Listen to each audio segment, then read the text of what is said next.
Welcome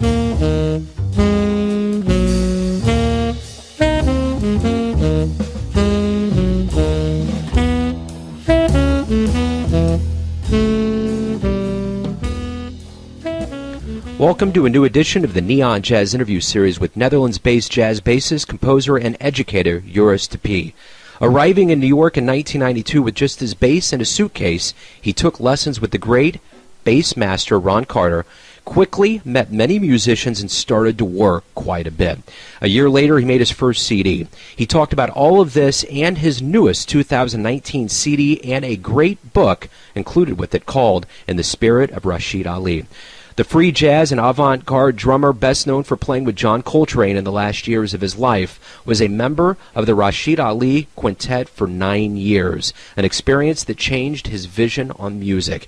He has recorded 10-plus albums as a leader and established himself as a composer, record producer, educator, and a band leader. So get to know him and dig this interview, my friends. Speaking of wonderful, your book and CD, In the Spirit of Rashied Ali, is a really nice book. It's really well put together.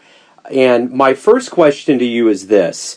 What inspired you so much about Rashied that you wanted to kind of do this in honor of him? We played together for like 9 years, and we were in the middle of something. The band was really cooking, and all of a sudden he passed away. So that was something that felt like it was unfinished. We were in the middle of developing the music together and artistically, like really inventing things. And so it felt like somebody had to finish that or at least continue that. After he died, I didn't really find any way to do that. And it took this many years to finally make that step. And kind of show the world of what we were doing. And I like to keep doing this and keep continuing his legacy. Like the music he was, he stands for, the ideas he was standing for, and the way he played is just so inspiring and so different than other people. So it was a logical thing for me to do. So, do you think the part of him leaving suddenly and too soon was kind of akin to also John Coltrane? Well, yeah, he said, like, if Coltrane would still be alive, he would be still his drummer. And I'm saying, like, well, if Rashied was alive, I would still be his bass player, because we were just so tight. We really, it was really a thing we had, and we were a team, so to speak. For someone that had such an impact on you, what did he teach you, not only about music, but about life? Well, that's a big question. I think that to keep it maybe kind of compact, well, let's say before I met him, I was, of course, already a musician for many years, but I was always really focused on making the music the best I could, and I think I was mostly focused on making beautiful music, like and making it perfect and nice and everything. And that really didn't work with him. It was just it didn't really matter if you play wrong notes or if something strange would happen, as long as you are honest about it. So it was much more, let's say, like it was more about energy and about the feeling and the ideas coming and going. Then that was much more important than if there was a wrong note, or if the rhythm would change, or the tempo changes or something. That if you feel like the tempo has to change, then just do it. That was his idea. So that was really new to me. And I mean, of course, it doesn't mean you can just do anything you want, and it is always good. That's not how he meant it. But as we know, there's good and bad free jazz. Let's say it like that. It's like it's still he knew so much about the jazz history. When we were touring and driving hours and hours in a van, he was always singing all the old Broadway songs, and he knew all the lyrics and even the verses to the songs. It was amazing how much he knew about the music, and it was just very based on that knowledge of where he would continue in music. So I want to get to the beginning of your life in the Netherlands. How did you get involved with the bass and more specifically jazz? Well, I was not involved in jazz until I was maybe almost 20 or 19. Pretty late compared to other people that I met later. Because my family was in classical music and there was no jazz around me at all. It just, when I started playing music, I kind of wanted to be, you know, as an adolescent, you want to go against your parents. So I started to play blues and rock music and stuff, and it really didn't interest me so much until I just coincidentally met somebody who played some jazz records for me, and I was like, oh, wow, this is really very much more interesting. So it was just more interesting to me, and something I wanted to get deeper into. Did you always have this desire once you started playing jazz to move to New York and become a professional musician?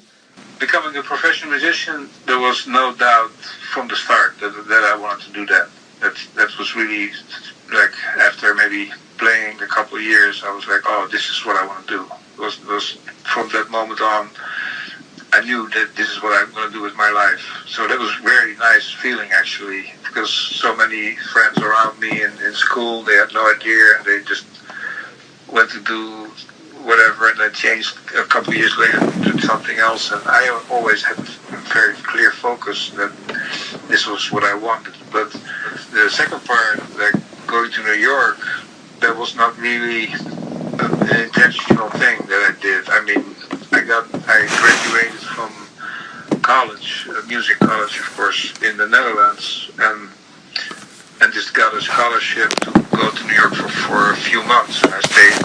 The plan was to stay 4 months, but when I arrived, I met so many interesting people, and I started working and making money and doing gigs. Doing gigs and making money with gigs. That it didn't make sense to me to leave after 4 months. After 4 months, my scholarship wasn't finished. But financially, I could still stay a little longer and longer and longer and longer until, it became like 25 years instead of 4 months. In the beginning, you started taking lessons with Ron Carter. That had to be a huge moment for you. Well, yeah, the first time was a huge moment, because it was like, wow, my hero, like life right in front of me. I was always,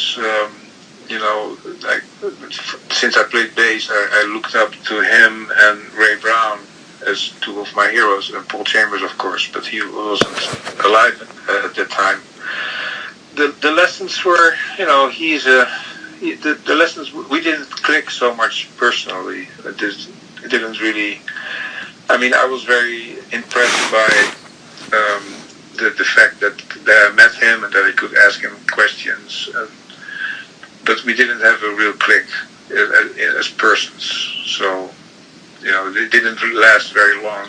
I started just to be in New York and go around the scene and meet a lot of people, and that was really a lesson for me. I went to so many concerts and checked out so many different players, and that was really where I learned a lot. Being around those people, talking to them, being right there at the stage, and then when I would be on the stage, I was okay. Now it's my turn. It's like a lesson, like a really practical, hands-on lesson. For me, was to go to jam sessions and to go to gigs, to concerts in New York at that time in the early 90s. My first gig ever in America was at City Lights in Kansas City. Oh, right on. With Bram Wijnands. Maybe you know him. Yes, absolutely. Wow. Played there at City Lights with Richard Ross. Do you remember Richard Ross? Absolutely. In fact, Bram, I interviewed him last year, and he talked glowingly about him and about coming over to America, and that's interesting. It's a small world, isn't it? Yeah, I was in Brahms Trio, and Bram and Jürgen, the drummer, they fell in love with Kansas City girls, and I went home alone. They stayed there, and I went back to Amsterdam by myself. Yeah, that's interesting. I had no idea. He had told me the tale of coming over and staying and all of that. So wow, that's interesting. So my question to you is this: your first CD with Don Braden and Cyrus, that had to be kind of a dream realized. Was it for you? Oh yeah, absolutely. That was after we recorded it. It was released, and I was like, wow. What do I do now? Like, I reached my dreams, so what else should I do in life with my life? For a while I was like really, and actually I still find that one of my best records, and I for years it took me years to see like, okay, the next record and the next record, they also have value, and then maybe until the big band record, I don't know if you checked that one out, but the YURIS TE-PE big band, that was finally a record. But now finally I made a record that stands up to that standard, because that first record was, I don't know, I was very happy with that. So over the course of 10 plus albums, how do you view each successive album? Is it an evolution? Is it a stamp in time? How do you view all of these albums in your career? Yeah, that's a very nice question, actually, because I've been thinking about that maybe in the last 4 or 5 years more than in the beginning. I think it's more a reflection of life. Like I like all the records, and they're just in a different period of life. And the record, this one, the In the Spirit of Rashied Ali, I could never have made that 15 years ago, of course not. So that's a much more. I don't know how to describe the differences, but maybe the one with Cyrus and Tom Harold, that's really a typical 90s sound, and the way the compositions and the music, and this is really more how can I say, very mature. The current record is more like seasoned, maybe, or I don't know how to describe. In words, it doesn't make sense to maybe describe it, but the music tells me that it's a reflection of the period in your life. Let's say it like that. Absolutely. What did you learn from being around the big musicians like the Sonny Rollins and those musicians that has helped you grow as a musician? Music is something, especially jazz, is still a pretty young art form. It's kind of the best way to learn it is from what I just described, like seeing other people do it and then reflect on that and then think about what you're doing and then see if as an artist yourself you can give some meaningful contribution to it. And sometimes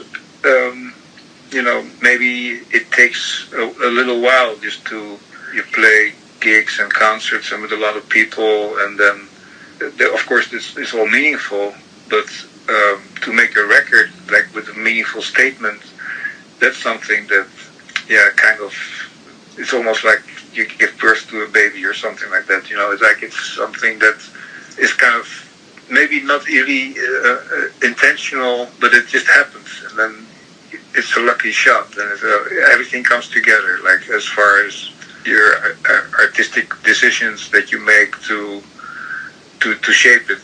And my next question to you is this: at this point in your career, are you happy with where you're at with what you've done? Yeah, I'm happy.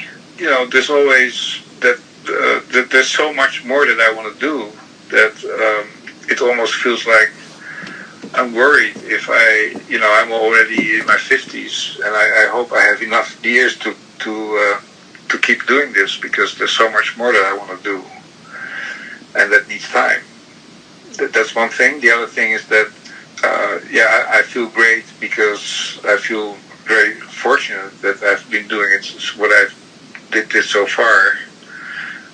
But it's been not always easy. It's been hard work but very satisfying. So I think that the answer is that I'm happy with what I did so far and what I'm doing. I'm worried if I if I can do everything else I want to do. And sometimes I see like other people in my field, they are very great inspirations to me. So that keeps me going. You mentioned some of those live shows you saw early on in New York. Can you pick a few of them that really made an impact on you and really inspired you? Well, I used to hang out in Bradley's. I don't know if you've ever been there. It's not there anymore, Bradley's, but it was a kind of an after-hours bar where everybody would go after their gigs, and all the musicians would get together and hang. You could sit at the bar with on the left side George Benson, and on the right side Freddie Hubbard, and just be talking to them. While on the on the stage, Hank Jones Trio would be playing, So there was like some crazy stuff. It's like almost being in heaven. That was very impressive. Also, some of I hang out a lot with Peter Washington. He was a very influential person to me too. He was just a friend. He was actually a couple of years younger than me, maybe 3-4 years younger than me.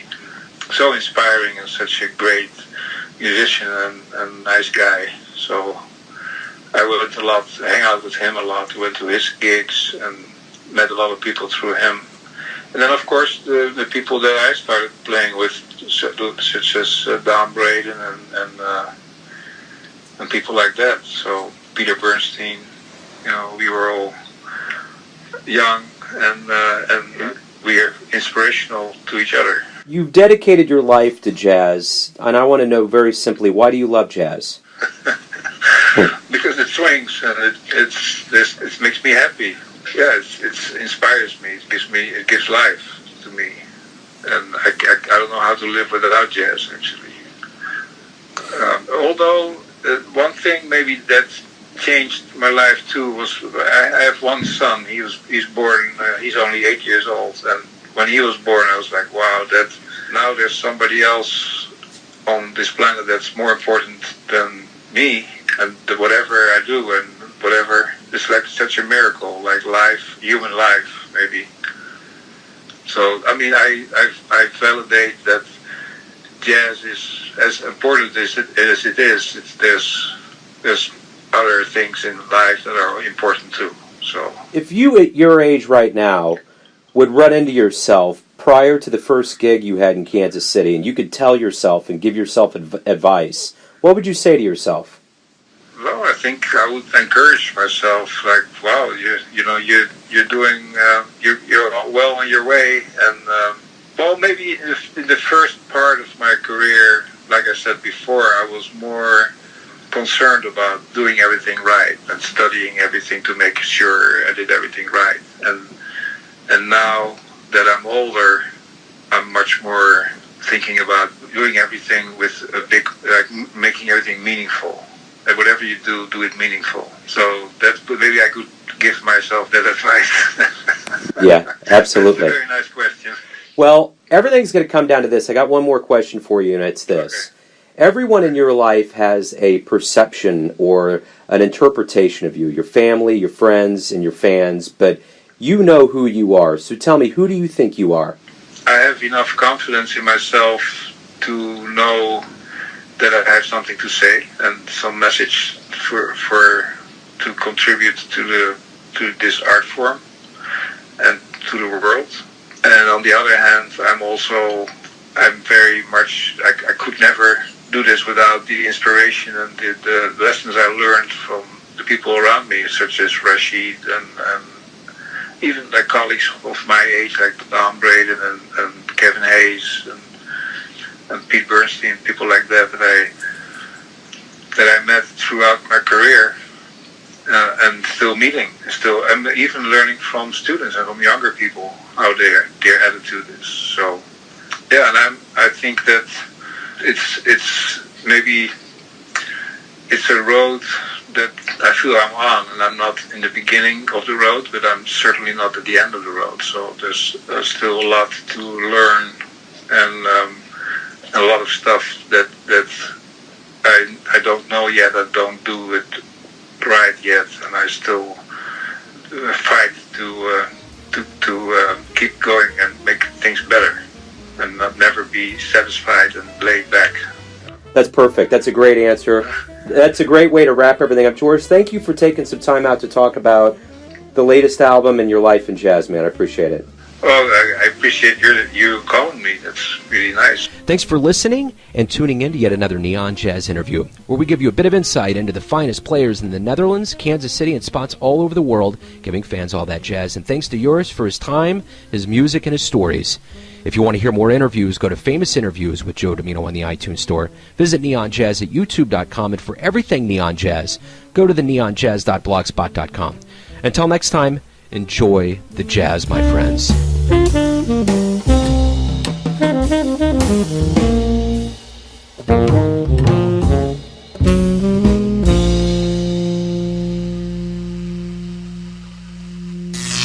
Neon Jazz.